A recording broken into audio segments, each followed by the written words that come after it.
Yesterday, Father Fred expressed that he always wondered what happened in the River Nile down in Egypt. Well, we have some action today at River Nile. Let me introduce you to Jochebed, the mother of Moses from the first reading. No burning bush, no Red Sea yet, just a woman in time of terror doing what mothers do best, protecting life in the face of death.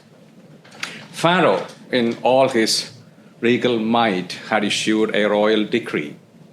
Every Hebrew baby boy must be drowned in the Nile. And what does she do?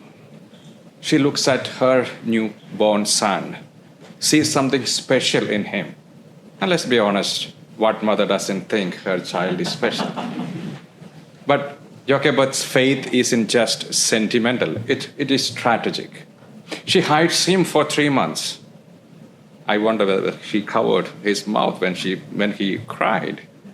And she weaves a basket like a tiny ark and places him in it and lets him into the very river meant for death. And that's not fear, that is trust. And you know what strikes me most? Jochebed never hears a voice from heaven. No angel appears with a 5-point plan. She has no assurance whether this will work. All she has is a maternal instinct and a mustard seed faith. And sometimes that's more than enough. The Nile, the symbol of Pharaoh's power, becomes the vehicle of Moses' deliverance. And how is that for a divine irony? And then comes my favorite twist. Pharaoh's own daughter picks up the baby. The royal family ends up raising the very child they tried to destroy.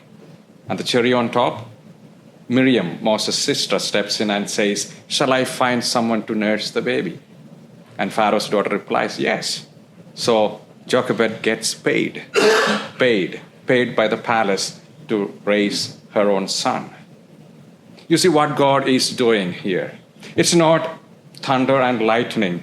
It's soft hands weaving baskets, daughters watching from the reeds, and a palace unknowingly nurturing a deliverer.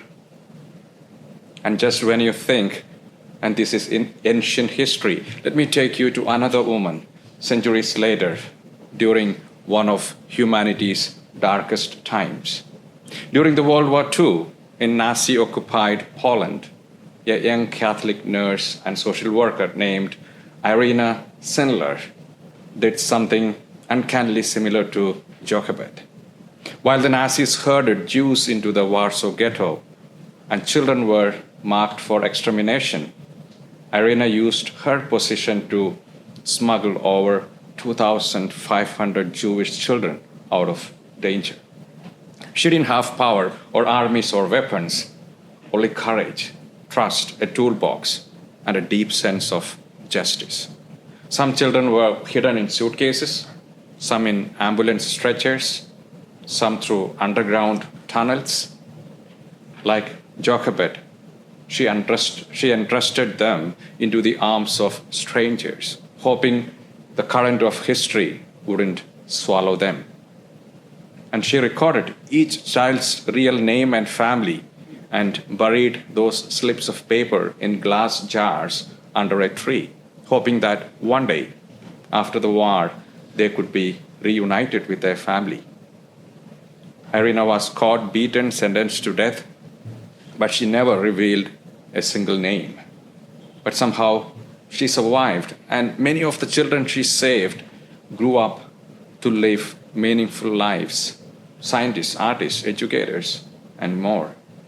Like Jochebed, Irina wove hope in the shadows. She didn't rescue a nation. She rescued children who would one day shape nations, like Moses. So if you ever feel like your work is hidden, your prayers unnoticed, your faith uncelebrated, remember Jochebed, who placed her baby in a river and changed history, Or remember Irena, who placed names in jars, trusting even in the darkest flood, God will find a way. Because in the end, dear friends, God doesn't just use kings or prophets to bring about deliverance. He uses mothers, sisters, social workers, volunteers, and small acts of trust. Sometimes the greatest revolutions begin with someone quietly letting go and believing God will take care of the rest.